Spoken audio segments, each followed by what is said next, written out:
আসসালামু আলাইকুম, আমন্ত্রণ জানাচ্ছি জনপদের খবরের সাথে আছি মোহাম্মদ রাইহান। এখনকার এই সংবাদ আয়োজন একই সঙ্গে চ্যানেল আইয়ের ইউটিউব চ্যানেল এবং চ্যানেল আইয়ের ওটিটি প্ল্যাটফর্ম আই স্ক্রিনে লাইভ স্ট্রিম হচ্ছে। উত্তরাঞ্চলের যোগাযোগ, বাণিজ্য ও এভিয়েশন খাতে নতুন দিগন্ত উন্মোচনের লক্ষ্যে বগুড়ায় আন্তর্জাতিক বিমানবন্দর, আধুনিক বিমান ঘাঁটি, পাইলট ট্রেনিং সেন্টার ও কার্গো ফ্যাসিলিটি স্থাপনের উদ্যোগ নিয়েছে সরকার। প্রধানমন্ত্রীর নির্দেশে বেসামরিক বিমান পরিবহন ও পর্যটন মন্ত্রণালয়, বাংলাদেশ বিমান বাহিনী এবং স্থানীয় সরকার মন্ত্রণালয়ের সমন্বয়ে একটি উচ্চ পর্যায়ের প্রতিনিধি দল বৃহস্পতিবার বগুড়ার বিমানবন্দর পরিদর্শন করেন। বগুড়া সংবাদদাতার তথ্য ও ভিডিও চিত্র দেখুন ইমার্জিয়াম তেজের রিপোর্ট।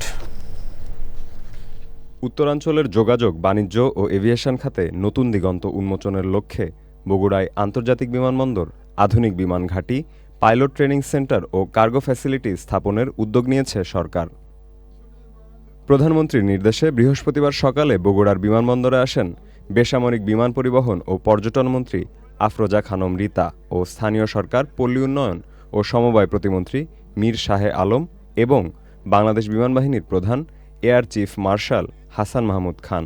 বিমানবাহিনী প্রধান বলেন, উত্তরাঞ্চলের জন্য বিমানবাহিনীর একটি পূর্ণাঙ্গ বিমান ঘাঁটির অনুমোদন ইতোমধ্যে হয়েছে এবং সেখানে আধুনিক প্রশিক্ষণ ও অপারেশনাল সুবিধা গড়ে তোলা হবে। বগুড়ার স্ট্র্যাটেজিক ইম্পর্টেন্স অনেক বেশি।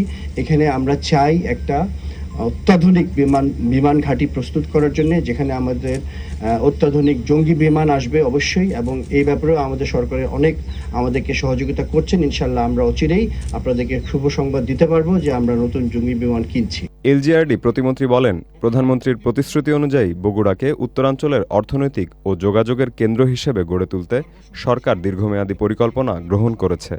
আন্তর্জাতিক বিমান এখানে ওঠানামা করবে, অভ্যন্তরীণ বিমান ওঠানামা করবে এবং কার্গো বিমান ওঠানামা করবে। এই অঞ্চলে মানুষের উৎপাদিত কৃষি পণ্য সহ আমাদের বগুড়া যে লাইটিং ইঞ্জিনিয়ারিং আছে এবং ভারী শিল্প আছে, এই সমস্ত শিল্প যেগুলো মায়ানমার সহ মালয়েশিয়া, দুবাই, বিভিন্ন জায়গায় রপ্তানি হচ্ছে, সেগুলো সরাসরি এই বিমানবন্দর থেকে আপনার কার্গো ফ্যাসিলিটির মাধ্যমে, কার্গো বিমানের মাধ্যমে আমরা রপ্তানি করতে পারবো।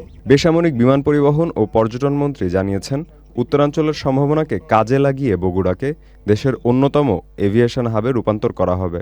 আমরা চাচ্ছি এখানে আন্তর্জাতিক মানের বিমানবন্দর হোক, এবং এই উত্তরাঞ্চলের দিকে কোনো বিমানবন্দর নেই, আন্তর্জাতিক বিমানবন্দর নেই। সেটার জন্য বিশেষ করে বগুড়াটাকে গুরুত্ব দেওয়া হচ্ছে। আমরা যেটা এখন পরিকল্পনা নিয়েছি যে আমরা একটা ফ্লাইং একাডেমিটা চালাবো, কারণ আমাদের পাইলটের অনেক দরকার। একই সঙ্গে সেখানে কার্গো ফ্যাসিলিটি স্থাপন করারও আশা প্রকাশ করেন তারা। Mirza Imtiaz, channel I. কে আগে যাবে, ভিভিআইপি গাড়ি বহর নাকি রোগীসহ হাসপাতালের পথে থাকা সাইরেন বাজানো অ্যাম্বুলেন্স? একদিকে রাষ্ট্রের সবচেয়ে গুরুত্বপূর্ণ ব্যক্তির নিরাপত্তার প্রশ্ন, অন্যদিকে মানবিকতা। ২০ বছর আগের একটি স্টিল ছবি, একটি টেলিভিশন প্রতিবেদন এবং প্রধানমন্ত্রী তারেক রহমানের সর্বশেষ একটি ঘটনার উদাহরণ টেনে বহু বছরের প্রশ্নটি উত্তর পাওয়ার কথা জানাচ্ছেন শাইখ সিরাজ। ২০০৬ সালের ১১ই সেপ্টেম্বর চ্যানেল আইয়ে প্রচারিত হয়েছিল একটি সংবাদ, কে আগে যাবে, প্রধানমন্ত্রী নাকি মুমূর্ষু রোগী? সেই প্রতিবেদনে উঠে এসেছিল ভিআইপি গাড়িবহরের কারণে মাঝে মধ্যেই রোগীবাহী অ্যাম্বুলেন্সের পথে আটকে যাওয়ার কথা। রাস্তায় যখন ভিভিআইপি মুভমেন্ট করেন তখন তার একটা প্রাধিকার থাকে এবং এই প্রাধিকারের বিষয়টি নিরাপত্তার সঙ্গে অঙ্গাঙ্গিভাবে জড়িত। ইউ নেভার নো যে এই অ্যাম্বুলেন্সে করেই যে একজন সন্ত্রাসী যাচ্ছে না, সেটাও কিন্তু আগে থেকে যদি বোঝা না যায়, সেক্ষেত্রে কিন্তু আমাদের কিছু করার থাকে না। এরকম ভোগান্তিতে ঘটনার শিকার ব্যক্তি বা পরিবার নিরাপত্তা ব্যবস্থার স্বার্থে একরকম স্বাভাবিক ঘটনা বা কপালের ফের বলে মনে করতেন বা করেন।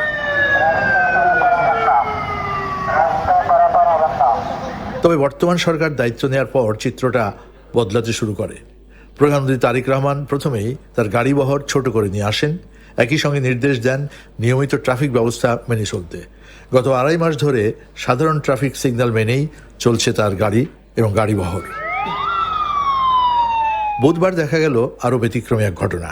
সকাল ৯টার দিকে প্রধানমন্ত্রী তারেক রহমান গাড়িবহর এক্সপ্রেসওয়ে ধরে বনানী থেকে কারওয়ান বাজার এফডিসির মোড়ের দিকে যাচ্ছিল।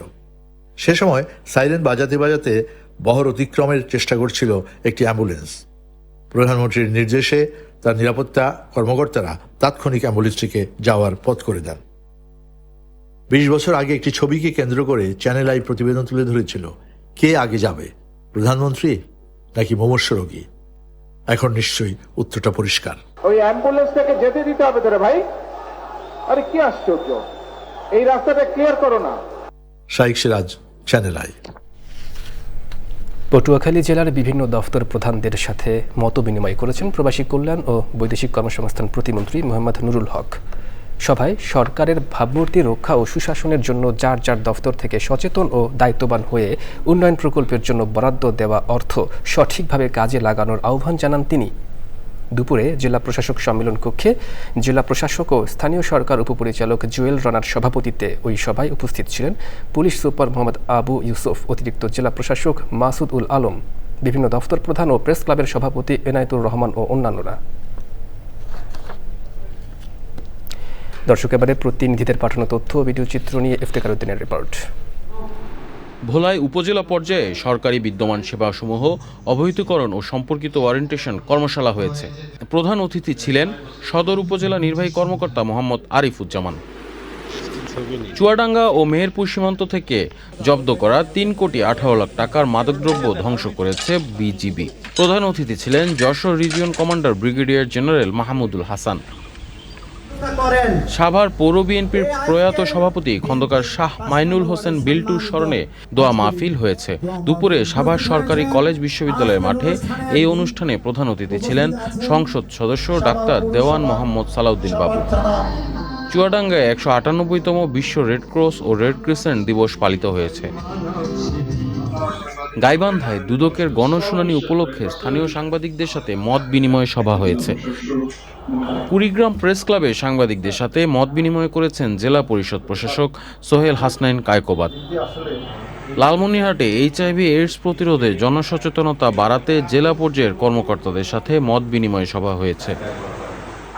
সারা দেশে চলমান শিশু ও নারী ধর্ষণের বিরুদ্ধে এবং নারী শিশু দমন সংশোধিত আইনের 9 ধারা যথাযথভাবে কার্যকরের দাবিতে ময়মনসিংহের শহীদ ফিরোজ জাহাঙ্গীর চত্বরে বিক্ষোভ সমাবেশ করেছে নাগরিক সংগঠন ময়মনসিংহ মঞ্চ।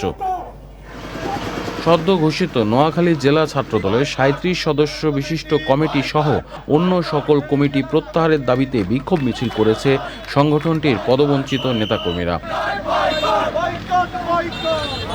রাজশাহীর গোদাগাড়ী উপজেলার কাকনহাট রেলওয়ে স্টেশনে যাত্রীদের নিরাপদে ওঠানামা নিশ্চিত করতে র্যাম্প নির্মাণের দাবিতে মানববন্ধন করেছেন স্থানীয় বাসিন্দারা। টাঙ্গাইলে পালিত হয়েছে রেড ক্রিসেন্ট দিবস। একই সঙ্গে অনুষ্ঠিত হয়েছে সাধারণ সভা ও ইউনিটের কার্যনির্বাহী কমিটির নির্বাচন। Iftekhar Uddin, channel I. দর্শক, জনপদের খবর আজকের মতো এই পর্যন্তই। একটু পরে কৃষি সংবাদ দেখার আমন্ত্রণ জানিয়ে শেষ করছি। ধন্যবাদ সবাইকে।